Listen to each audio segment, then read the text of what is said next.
All right, good afternoon, everyone. It's just after 12 o'clock, about 12:03, and we've got a lot of guests that have come on in.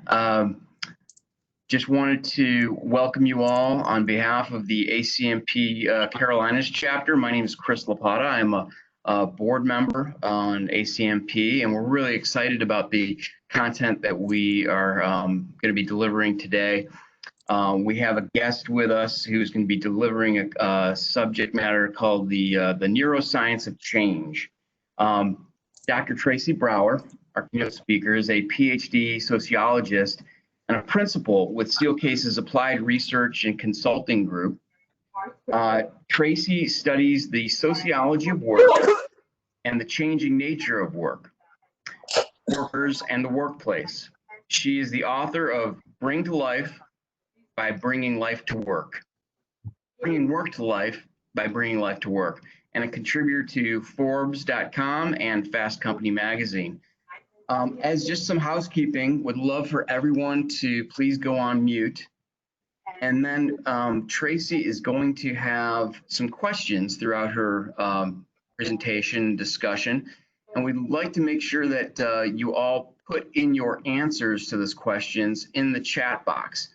So if you scroll to the middle of your screen, there's a kind of a bubble that you can click on and add to the chat box. So thank you very much for joining. And without further ado, let me turn it over to Tracy. Awesome. Thank you so much for having me, Chris. And thanks you all for having me. I really appreciate it. I am sharing my slides. Chris, let me know when you can see these okay. You want to just confirm? Look good? All right, awesome. Wow, it's really, really great to talk to you all as change management professionals. If we're ever in a moment when change management is relevant, surely this is it.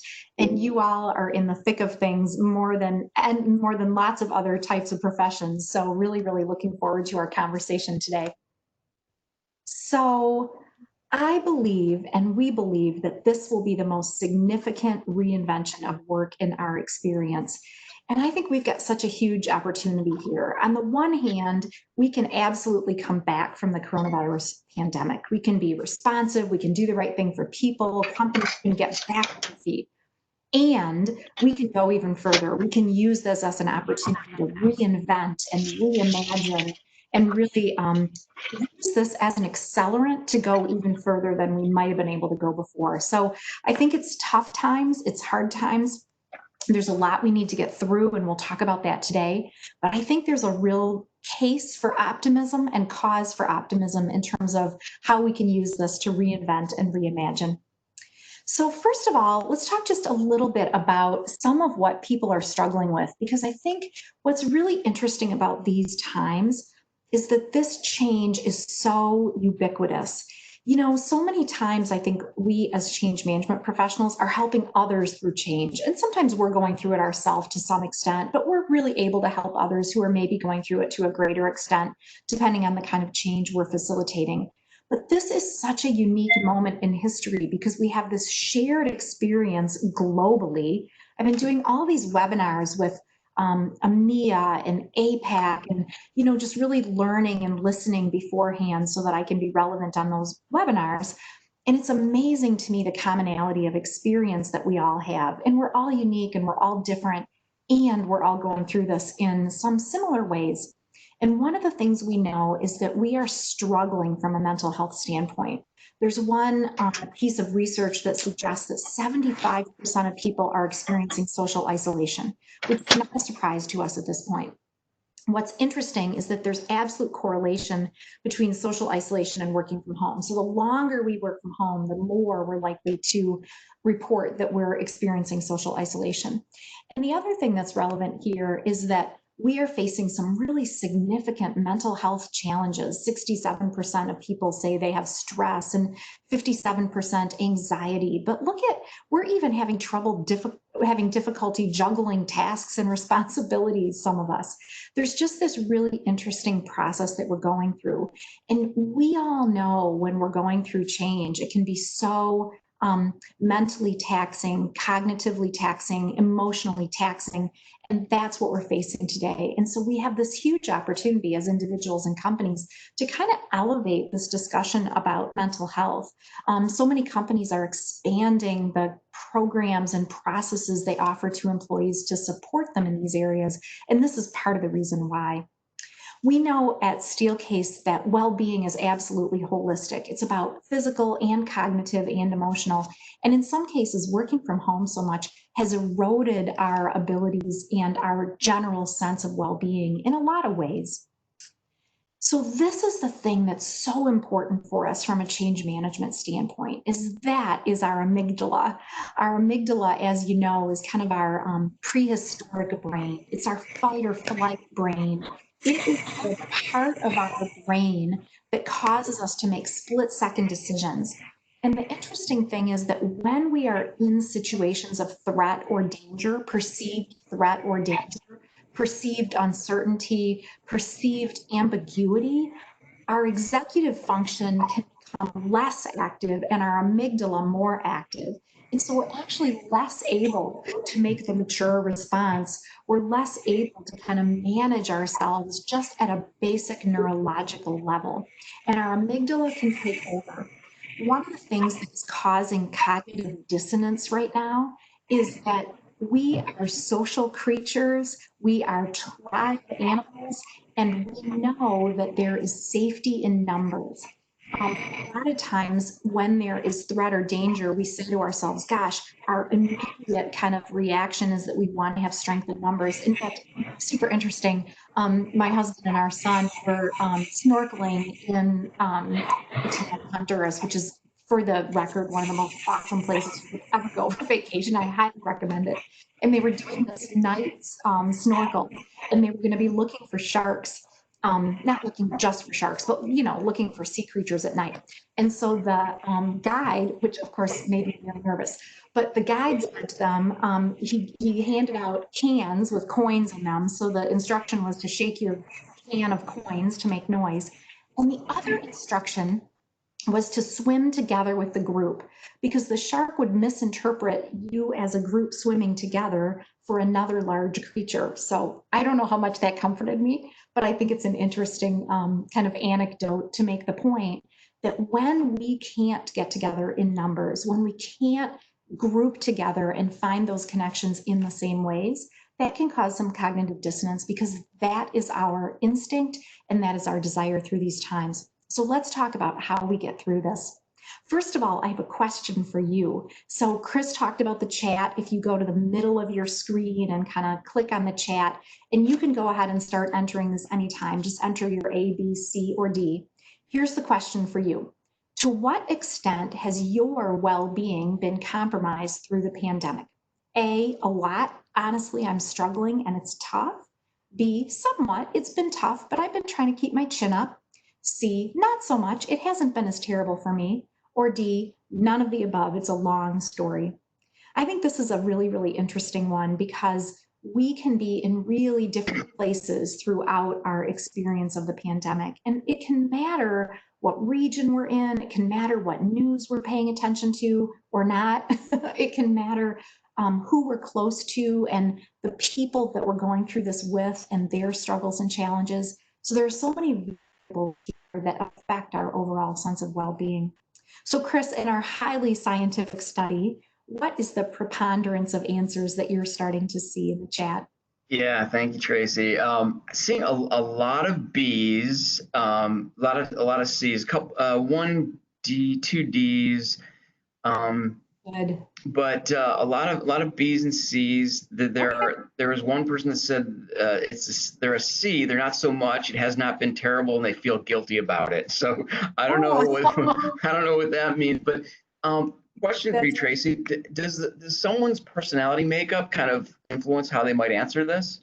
Yeah, that's a great point. Actually, there's some research on that that's super interesting. There was a new study that came out that the more people had been through difficult times, the more likely they were to get through the current time with a little bit less cognitive dissonance and a little bit less distress. the conclusion of that study was that you build up this muscle toward resilience. And there is actually another researcher who has demonstrated that stress can actually be really positive in small amounts. It's almost like, gosh, it's kind of like a vaccine, the way a vaccine works scientifically, right? You have small amounts of something and that tends to build up your resilience. The other thing we know from research, and I'm so glad you asked this, Chris, and this isn't a surprise to any of you, is personality style, right? Like some of us are energized by being with people. Some of us are more energized by being alone. We all need alone and we all need together, just in different proportions. And interestingly, some people have said, this is really tough because I already live alone. I had a relatively small network and now it's even smaller, so that's hard. Other people are saying, gosh, I don't have an excuse anymore. If I don't want to do that Zoom happy hour with my people, I don't have an excuse to say, oh, I've got all these other things that I'll be out doing. And we know people who really, really value lots of interaction and lots of frequency of interaction may be struggling as well. So absolutely that personality plays into it, and our own coping approaches play into it as well. So it's a really great question. So thanks you all for playing along. That's really, really cool. I love to hear the perspectives of the group. One other thing I would say about your responses, when I've asked this question, even a couple of months ago, lots and lots and lots more A's are happening. And now we're seeing lots more B's and C's. The neurological thing that's happening for us is this is an outcome of our brain's plasticity. Our brains are not elastic, as in you stretch and it just goes back to the way it was. Our brains are plastic. And what that means is that when we stretch, we go to a new place and we actually expand and adapt. And so I think that's what's happening. That's my non-scientific view of what's happening on this survey question, that we are starting to adapt. But we also know that we're hearing people say they're hitting a wall. Like, okay, I'm getting used to this. I'm adapting. I've pulled myself up by my bootstraps, but for goodness sakes, I am ready for a shift. And so that's the other thing that we're seeing as well. And we'll talk a little bit more about that. So here is a model that I think is so super helpful. You all learned about the Maslow hierarchy in high school, and so you remember it in the recesses of your brains. We have all spent lots of time focusing on the top of the pyramid. We worry about if people have a sense of belonging. We want to make sure they feel valued. We want to make sure they have an opportunity to feel like they're self-actualizing. But what this pandemic has done is it's bumped lots of people right back down to the bottom of the Maslow hierarchy. And we worry about our physiological health. We worry about basic security in ways that we might not have thought of before. And so we absolutely still need to worry about things like belonging. That's why it's so hard to be away from our people. We still worry about esteem. Like, do I still matter as much? Does my contribution still matter when I'm so far away from people at work and away from the proximity of my office and the feeling of being embedded in my work? Those things are still super important to focus on at the top of the pyramid. But we know the other thing about change management is that if we're going to get people to come back to a new way of working after we get through this, if we have to manage the change to get people through to a new place of mental health and well-being, we absolutely need to go right back down to the bottom and move people along. I had a boss who was an expert on change management, my very first job out of high school, and he was an amazing and wonderful man. And he used to say, you can't just cross the bridge and look back at people and cheer them on. Come on, come across the bridge. You've got to walk back across the bridge yourself and grab people's hands and kind of walk along with them, which I thought was just a really, really nice way to think about how we get people across, how we cross the chasm. And I think it has relevance to where people are on that Maslow hierarchy. Another thing we know right now from a neurological standpoint is that our processing is changing. Our processing has become significantly more shallow even before the pandemic. There's a brilliant book by Nicholas Carr called The Shallows that has talked about how the internet has driven us to much more superficial processing. And so when we're not thinking as deeply, we can't have as great EQ because we're not being as reflective about where we're at and how we're coming across. We also have more trouble being as empathetic because in order to have empathy, you absolutely need to think deeply about where other people are and what they're going through. And Chris and Aaron and I, when we were preparing for this a few months ago, actually talked about the relationship between change management and empathy, that change management is significantly about empathy. So we may be helping people through who are thinking more shallowly. The other thing that's happening is we're becoming more insular. We've got a circle of people, and our circles have gotten really small. In fact, there's some brand new research that shows that people who subscribe to conspiracy theories tend to be those who are more insular in their thinking, and they don't talk to as many people with different points of view. So there you go, little connection to conspiracy theories. The other thing is that we've become more limited, and we tend to see contraction when people are under threat or danger. What we tend to do is focus in on ourselves. One of the hallmarks of depression is that people are very self-focused. And so one of the things that actually contributes to happiness and mental wellness and actually better mood and better mental health is generosity, altruism, and volunteering. The reason is that it opens our perspective more broadly. It opens our perspective to others, which can be a really, really healthy thing.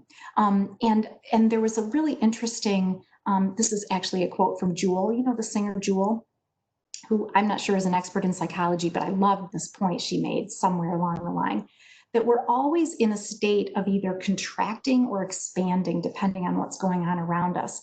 Expanding, we're under a grow light, we're trying new things, we're taking appropriate risks, we're putting our thinking out there, we're bringing ourselves fully to our engagements. Contracting, we might be more protective, more insular, and we can't always be our best when we're in that contraction mode. And so that's some of what's been happening to us through the pandemic. And our opportunity as change management professionals is to open that back up again and kind of give people permission for that more expansive point of view. And we'll talk more about that. I love this from Peter Senge, one of my favorite classic sociologists. People don't resist change, they resist being changed. You've all heard this a million times as change management professionals, and you've probably quoted it yourself. So I think it's really, really relevant to our experience.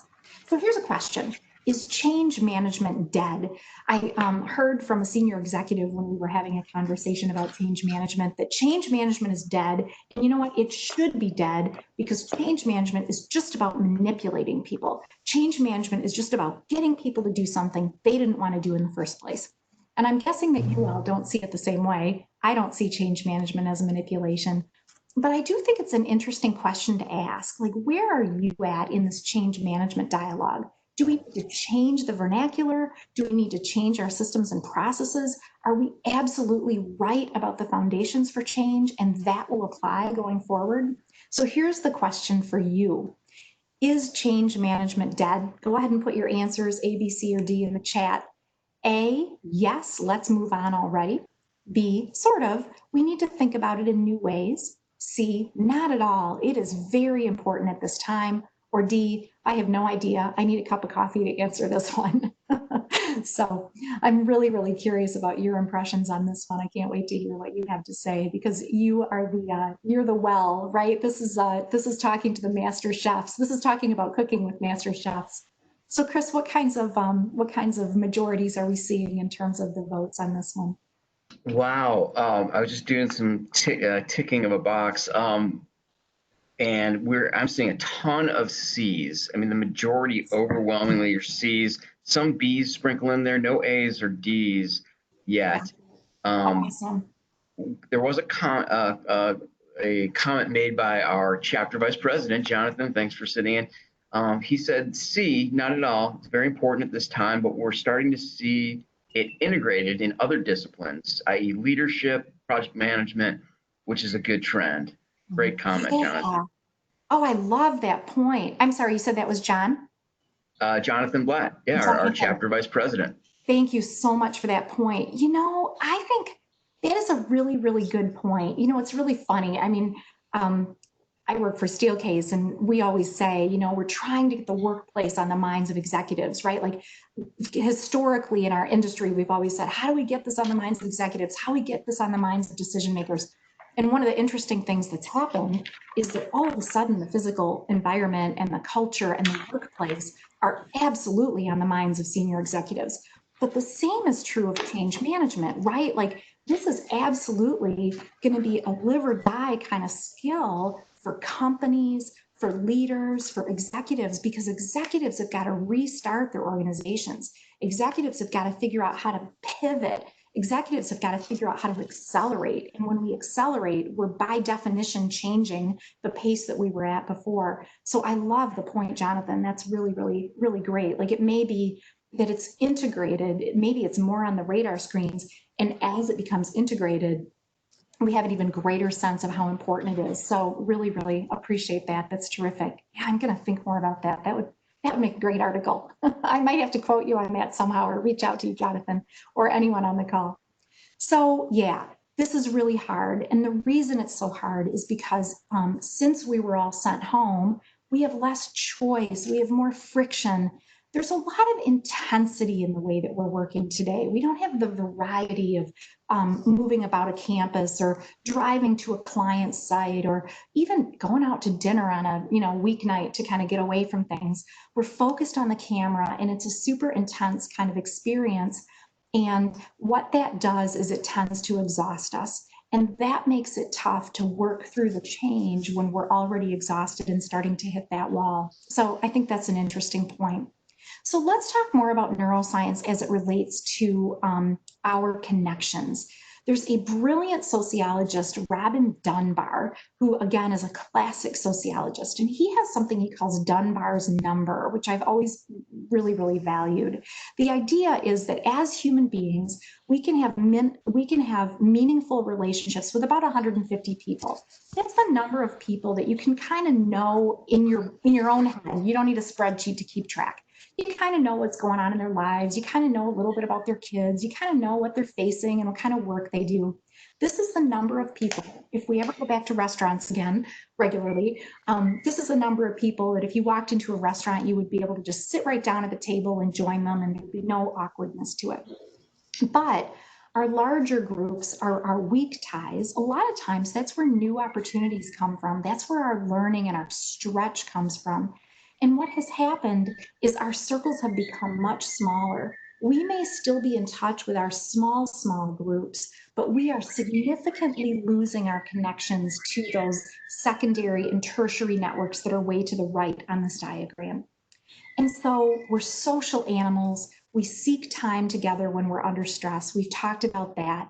I think the solution here from a neuroscience perspective and from the perspective of working through the change that we're all in the midst of is to be social however you can. I talked also about the benefit of altruism and volunteering and generosity. Anything you can do in that regard will absolutely help you in terms of your brain science-based kind of mental health, but also be social however you can and however it works best for you.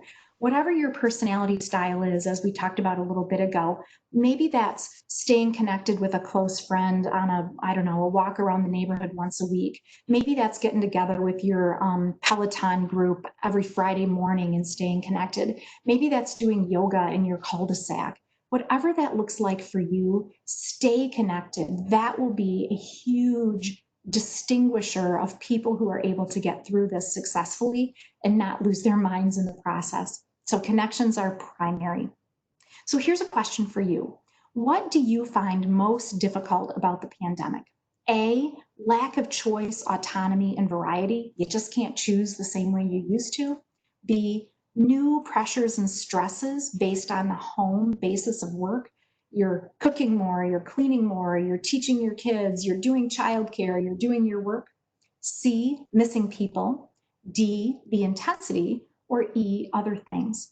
Go ahead if you would and just put your answer, your A, B, C, D, or E. I'm giving you a harder challenge this time, Chris. We've got more options on this one. So you can tell us, what are you seeing the majority of? What's starting to come in?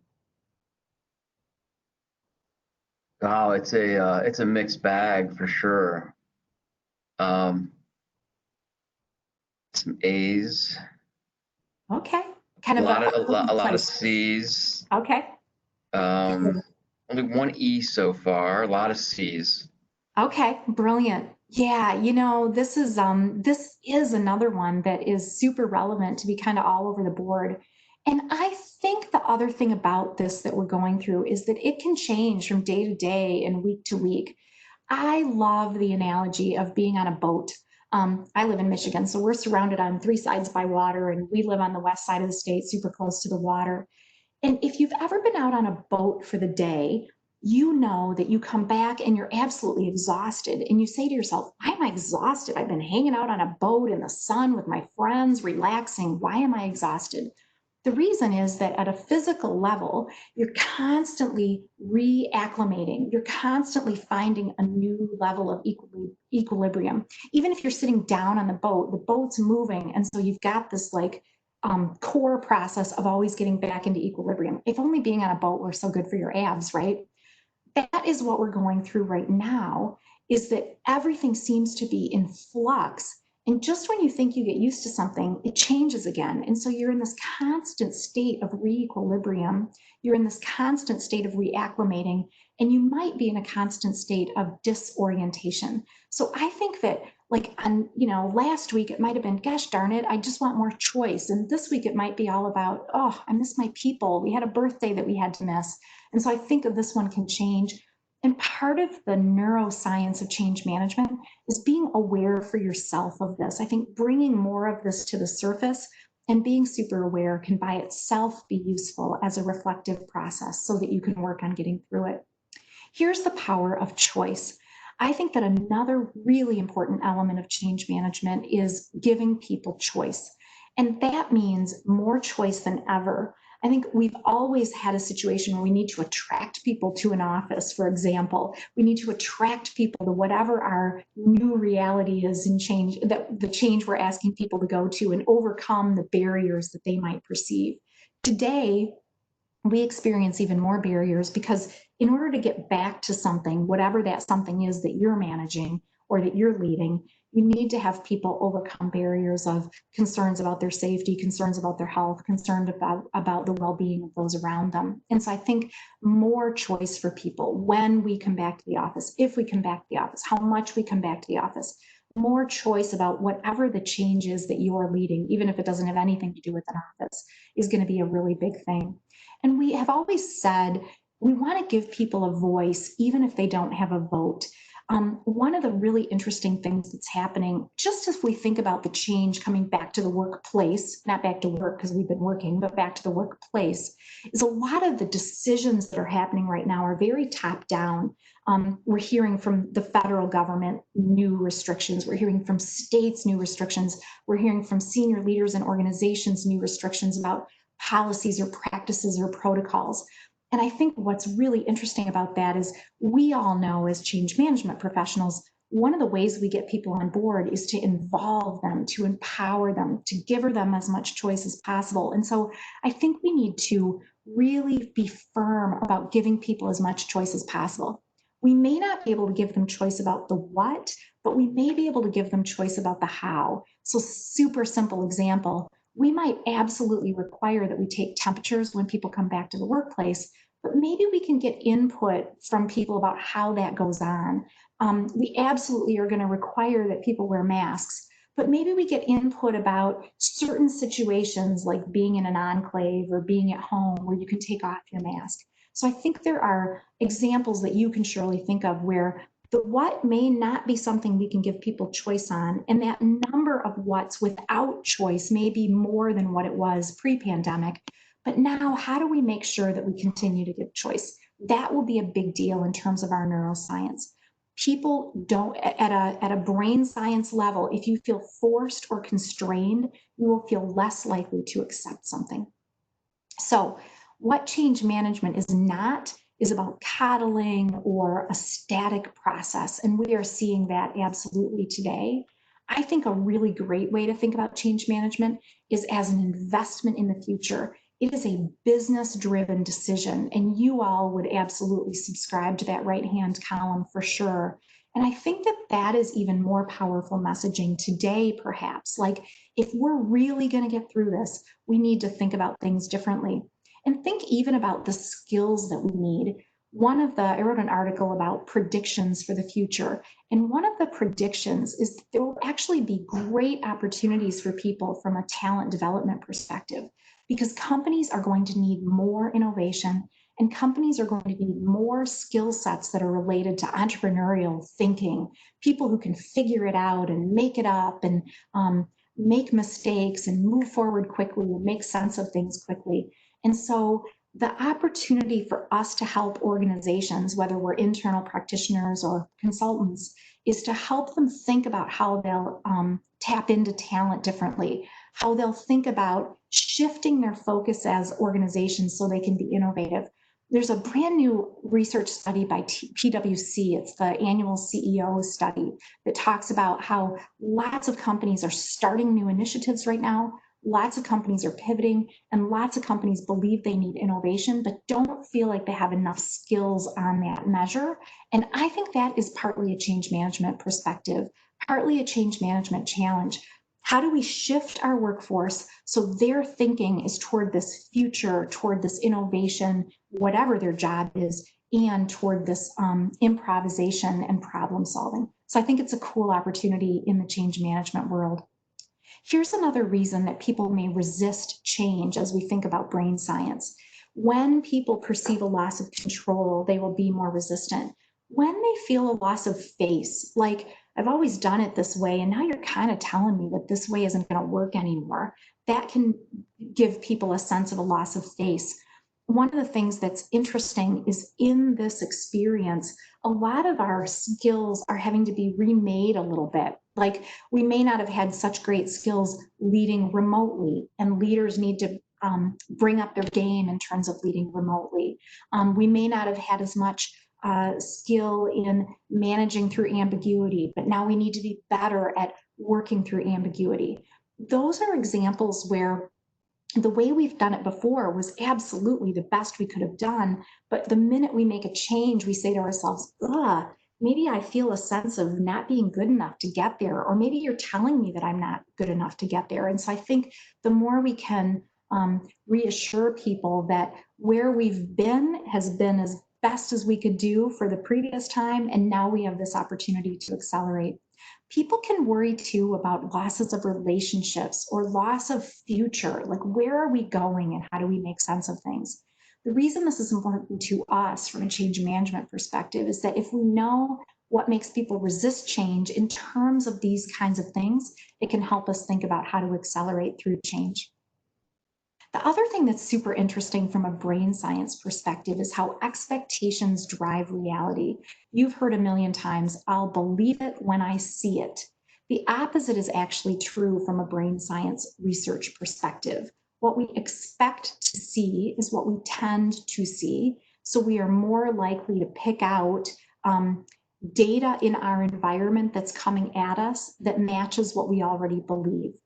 The other thing that's brand new research is how you feel already will drive the conclusions that you draw about new information. So if you're feeling kind of down in the dumps or skeptical or cynical, you'll hear that piece of information on the news in a much more negative way. If you're feeling up and good and you're kind of moving on down the road, you will hear that exact information in a different way. The reason this is important to us is that it brings to mind the need for us to take stock of our own kind of mental and cognitive and emotional processes.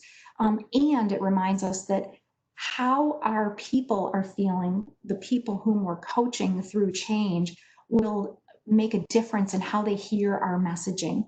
And sometimes it pays to remind people to first check in with where they're at and then listen to the messaging. I just think this is a really interesting one as we think about managing change. The other thing from a change management perspective, in terms of our messaging, in terms of how we share, is we know that transparency absolutely breeds trust. And I love the concept that people don't trust what they don't understand. The more I think it's a black box, the less likely I am to trust it, even if it's perfectly trustworthy. And the thing that we know is that companies have become a single source of truth. We have been having so much information come at us. The information is different from day to day and time to time, depending on how the virus is progressing, depending on our region. And so companies have become a single source of truth. Leaders have become a single source of truth. So we're looking increasingly to companies and leaders to go, okay, I heard that information. Help me make sense of that. help me put it into context. What does that mean for us, for our company, for my job, for my role as an individual? You all know how personal change is for people. And so transparency breeds trust. That candor is a really good thing. And I think the other thing that's really helpful is that change always involves a cost. And that's been easy to talk about before now, but especially now. Like, you have a new baby and it's the most wonderful thing in the world, but you realize you won't sleep for another 18 years. Actually, I've got an 18-year-old and a 22-year-old. I'm here to tell you, you will never sleep again in a really good way because you care. Or you move into a new house and you go, wow, this is a really cool thing, but oh my gosh, all the unpacking I have to do and all the moving in we have to do. Change always involves a cost, even when it's really tough. I have a new article coming out in Forbes on Sunday night about bad news and how it can be a really, really good thing to share bad news in an organization because it actually breeds commitment. Like, thank you for being open with me. Thank you for being honest with me. And it breeds empowerment. I know more about what's happening and I can make some choices for myself. And so I think transparency is such a big deal as we think about brain science. People will be more accepting when they feel like there's more openness and when we think of helping people manage through change. I love this. Surprise is the opposite of engagement. If people are shocked by something that's going on, we haven't necessarily engaged them brilliantly. And of course, there's a balance here. You can't share everything. You're not going to betray confidences. There's some IP you can't share. Sometimes you're not ready to share because there are very big decisions coming down the pike and you just aren't ready to tell everybody about them. That's super fair. But we all know that engaging people is absolutely the way to their hearts and the way to their heads. So here's a question for you. To what extent do you believe your change management efforts will need to change? Ooh, how much do we have to change? A, not so much. We have a strong process and we'll apply it here. B, somewhat. The world is upside down and we need to rethink how we offer support and engender engagement. C, totally. It's a new day and we will need to reinvent. Or D, I'm not so sure. Just struggling to keep my head above water at the moment. So go ahead and give some thought to this one if you don't mind. This might be you're an internal change practitioner at a company. It might be you're in a consultative role. In what ways do you think your change processes will need to change? How are we doing, Chris? What are we starting to see come in? Yeah, starting to see a lot of B's. It's somewhat because we know the world is upside down. So a lot of B's. Change fatigue threshold. Greater with work from home. Yeah. Some principles still apply even though circumstances change. Beautiful. A lot of B's. Yeah. I think that is so the takeaway message, right? No wrong answers on this one, depending on what your processes are. But I agree. Like, I feel like a lot of the foundation of what we know about change is 100% solid. But, we've got to make a few tweaks along the way. And everything is so upside down. Like, that's the really interesting difference about what's happening now, is this is so ubiquitous. It's not like one department or one kind of industry or one consumer segment or one region. It's all of us all the time. And so I think that it absolutely makes sense for us also to think about how we're going through it. Like, remember when we used to fly on airplanes in the olden days when the dinosaurs roamed the earth? Remember airplanes? I think this is so apt, right? We've got to put our own oxygen mask on before we can help others. I think that's true here too. So we may need to rethink some of our processes. We also need to think about, where am I at so that I can help others, because it's so ubiquitous. So that's great. Thank you for your feedback on that. I think it's also super interesting to think about how change management is an end in and of itself, and it's a means to an end. We always think about it as a means to an end. If I'm managing change really effectively, I get people on board, I get them engaged, I get to the outcome that I want. But I also think it's an end in and of itself. The way we manage change is a window to our culture, to our values, to the way we treat people, to the way we make decisions. And so I always think that change management is powerful because of change management doing what it does. But change management is also extra powerful because of the messages it sends about our culture. So I think all of that is to say that how we do it is as important as what we do. And we know that effective change management positively impacts engagement. This is from HBR. So we know this is the how, right? We know if we do this well, we will absolutely get people to the other side, but we'll get them to the other side in a way that is positive anyway, in a way that is positive for the process, not just for the outcome. Here's another thing that's super interesting from a neuroscience perspective. There's a brilliant book called Sensation, and it talks about embodied cognition. Embodied cognition is the idea that we experience things physically and they affect the way we think. So if you hold a warm cup of whatever, coffee, tea, whatever, you will act in a more pro-social way around each other. If you're in the middle of a negotiation, you might be more willing to give on your negotiation standpoint. You might be more likely to be emotive in positive ways toward other people. When you are handed something heavy, you tend to see it as more substantive and important. When you handle something that's hard or prickly, it tends to put you in a little bit of a more negative mental state versus handling something that's more soft. So all of these have been borne out with research.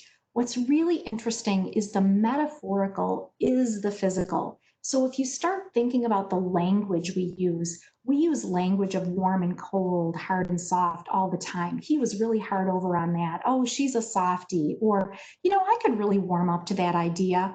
Oh, she's really cold. There are just really interesting ways that we use language. The reason this is important to us is that when we're doing messaging around change, it's helpful to think about the metaphors we use in our messaging. And it might be a great idea to serve a warm cup of coffee to people if you want to get them on board. Or it might, if you want people to feel like something is more important, you might put it at the top of a list that they're responding to rather at the bottom of a list. That's the height one. So interesting to think about this embodied cognition and how, again, our brain science contributes to the way we understand things. Nature is a big deal too. When we spend more time in nature, we tend to have less cravings. Well, that's helpful. If I've got my quarantine 15, I guess I need to get out in nature a little bit more. Here's the reason. The theory is that nature has so much texture and variety, right? Like the light is always changing just a little bit. You've got tons of color. You've got lots of different textures around you. You've got lots of different heights. And we crave at a neurological level more variety. And so nature gives us more variety, and therefore we don't have as many cravings to fulfill that variety through eating lots of different things. So interesting research on that. The more we're out in nature, the more we tend to have more physical well-being. There are less incidences of metabolic health syndrome. Nature is 100% correlated. That's not the right way to say that. That's my emphatic nature. Nature is extraordinarily correlated with better mental health. And we know that even micro breaks can help people in terms of recovery. There was some really interesting research where people took a break in nature for 5 minutes versus not in nature for 5 minutes, and they had extremely better recovery in those situations. So from a neuroscience perspective, if we want to get people on board with something, if we want to maintain or attend to mental health in order to bring people along, nature can be a very powerful way to do that. The other thing that we know from a change management perspective is that concerns tend to be predictable. Like we tend to see people who have concerns about context. Hey, tell me the big picture. And then they tend to have personal concerns. How's this going to impact me? Then they tend to have procedural concerns like, how's it going to work? What's going to happen? What are the logistics? Once they get through that, they tend to have concerns about impact. Well, is this really going to matter? How much is it going to matter? Relational, how do we bring other people along? And refinement, how do we make it better over time? And I think we want to meet people where they are. This has to do with the neuroscience as well, because if I have concerns about logistics, I may not be ready to hear you tell me about the impact that's going to be amazing. Or if I have personal concerns about, gosh, how hard this is that I'm going through, I might not be ready to hear you tell me about logistics until you've told me about personal. This kind of reverts a little bit to Maslow, doesn't it? We have to make sure that we're paying attention to where people are in lots of different ways. So I like this model especially. Here's another quick question for you. Where do you believe people are in their change management processes? A, at the beginning, until we achieve some equilibrium, we cannot progress. B, getting through, people are adapting in important ways. C, people are just over it and eager to take the next step. Or D, in flux. Chris, let's make this one a short one. Where do you think people are lining up on this one? Wow. Too much uncertainty, a lot of D's and B's, couple 1A scattered in there. D's and B's are the biggest. Brilliant. C scattered in there. Brilliant. You know, I think there was brilliant work done, maybe 10 or 15 years ago about the experience economy. And the work that was done is that all of a sudden we needed to think about a market of one. Like we needed to meet each consumer really uniquely, and we were able to do that increasingly through technology. I think change management is like that today, right? Like we absolutely need to serve groups. That's the only pragmatic way to do it. But I think the thing we have to be aware of is that everybody might be in a really different place, right? People are in flux, they're all over the place, or people are starting to adapt, they're in different places in terms of our B's and D's. And I think that's our challenge as change management practitioners, is to really think about people being in different places. Here's another way that will help us get through. The more people have a sense of the familiar, the more they will change and adapt. This is crazy, but there was a new research study that said that if you're feeling lonely or unsure, if you watch an old TV show that you love, that will help you through. If you listen to some old music that you love, that will help you through. The reason is that it feels familiar. It's like an old friend. And so that familiarity breeds acceptance. Familiarity also breeds more comfort. And I think here's another really important point. We can have some wonderful positive effects of stress. We talked about this a little bit at the beginning, but resilience is one of those. Resilience is about three things. Number one, we understand reality. Number two, we make sense of reality. Number three, we're able to improvise and respond. And I love to think of MacGyver here. For those of you who are old enough like me, you remember MacGyver, the show in the 90s. Of course, it's been remade. MacGyver's this like action guy, and he gets into these difficult situations. And no matter what situation he's in, if he's got a stick of chewing gum and a paper clip and a watch, he can find his way out of it. He can create something and invent something and make a rocket ship. That is resilience. That is our opportunity. And I think that one of the positive effects of stress is this MacGyver effect. Like we stretch, we adapt, and we get better. This also gives us perspective. When we go through something really, really, really, really hard, when we get to the other side, we will be able to say, well, we've been through something hard and we can get through this too. We can be more creative because the more barriers, the more we need to think differently. And this will give us an opportunity to reach for new experiences. After going through something really tough, reaching for that new career opportunity may not seem like such a stretch, or going skydiving. For goodness sakes, I've always wanted to do that, and why not now? If I can get through this, I can get through a skydive experience. So there may be experiences that we can really stretch to. So I think this is all about all the things we know about change, engaging leaders, engaging hearts and minds, paying attention to where people are and kind of meeting them where they are. So let me stop there, Chris, and we'll take kind of open Q&A. Please reach out. I'd love to connect with you, hear from you, and hear your perspectives. Yeah, thank you, Tracy. We've had some questions come in the chat box, and I wanted to let our guests know to please type your questions in the chat box, and we'll try to get to all of them. There was one that came in from Zahira. She asks, so when we want to influence leaders and stakeholders, what is the physical representation that helps set that mood virtually? Wow, that's a really good question. The physical representation that sets that mood virtually. Yeah, and trying to help influence leaders and stakeholders. Yeah.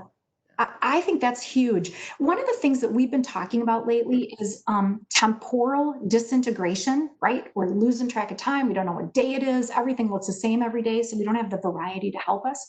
And we're having a trouble with our memories. Like when you're in the office, you go, oh, remember we had that conversation in room 6, and oh, I ran into you in the work cafe and I remember our conversation. One of the things we've talked about at a virtual basis is that what we might do is more monikers that show us how we're having a different conversation. Maybe we have a little moniker in the upper right-hand corner when we're having a conversation about our change management effort that's a blue square or something, I don't know. But it reminds us that we're on this topic and we have memory about this topic. I think the other thing that we can do with leaders and stakeholders is give them a sense of confidence that we've thought about the possible scenarios. And so right now is so ambiguous, and I think leaders and stakeholders can really want proof, proof, proof in order to move forward in the face of so much ambiguity. And so the more we can demonstrate a really good sense that we've researched it as much as we know, we believe this is the right place to go next. And from a virtual standpoint, we want to share that in lots of different ways that are data-based, but I think we also want to share that with our faces, with the way that we communicate verbally and non-verbally on screen together. And we might even think about substance in our backgrounds. Like maybe there is not like lightweight furniture or whimsy in the background, but maybe there's substance and a heaviness in the background in terms of the way we set the physical environment for those virtual conversations. What a cool, interesting question. I like that. That was a great question. Because this was less of an experiment than it was more than just get out of the office and work from home. And you said that companies have now become the single source of truth. How important have executive messages been? In what ways have you been coaching executives to communicate? Oh, I love that question. One of the things that we're seeing is that executives are emerging in importance. So the executive who is in charge of operations, who you never, I mean, like they were always an important role, but oh my gosh, they've come to the fore now because your operations have been shut down and you're trying to get them back up. And we're seeing executives kind of rise in different places based on the progression of the pandemic. So that's one. Another coaching to executives has been about presence and accessibility. We know from research that the more leaders are present and accessible, the more positive the culture will be and the more people will trust. And so the coaching we've been giving is, you know what, you may not have a ton of updates, but every other week, get on your video camera and do a little podcast with your people about what are you doing? What's going on this week? Let them hear your voice. That's a really big deal. A friend of mine says, one of the things that's really hard right now is we can't hear the birds chirping, right? Like we don't hear people in the work cafe. We don't hear them in the elevator lobby. We can't kind of hear around us. So executives have this super important role to just stay accessible, stay present, and give people a sense of really what's happening. Give us a sense of the birds chirping so we don't feel quite so alone. That's great. Thank you, Tracy. We had another question that came in. With work from home, what are some change techniques that need to be reconsidered? Any techniques to create the organic/viral communication that happens when co-located? You just talked about the birds chirping a little bit. Anything else? Yeah, that's a great question. I think two things come to mind on that. One is involvement, right? Like when we manage change, we always want to get people involved. We've got them in a workshop, we've got them in a focus group listening to each other, we've got them touring or experiencing a new prototype. I think we want to think really hard about maintaining those opportunities for involvement, even if they're virtual, and maintaining the opportunity for people to give input. Those are two things that come to mind that I think are really critical. And for people to stay connected, like I always like to think about push and pull communication. Like one of the things we've heard from people is, oh my gosh, I'm getting so much push communication, I can't even keep my head above water. And so I think we need to make really good decisions when people are working from home. They're not hearing it as organically. And so we need to be more intentional about how we share information and how we do that in a way that doesn't just push to them, but allows them to pull down more information from websites or whatever when they're ready for it. So lots of intentionality and almost more formality about communication, because we can't rely as much on the informality. Wonderful, wonderful. Well, we are coming up to the top of the hour, and we wanted to thank everybody on behalf of the ACMP Carolinas chapter and the board of directors. We wanted to thank everybody for attending. just so you know, all the attendees will be receiving a survey, and we'll also be pushing out some content related to Tracy's presentation today.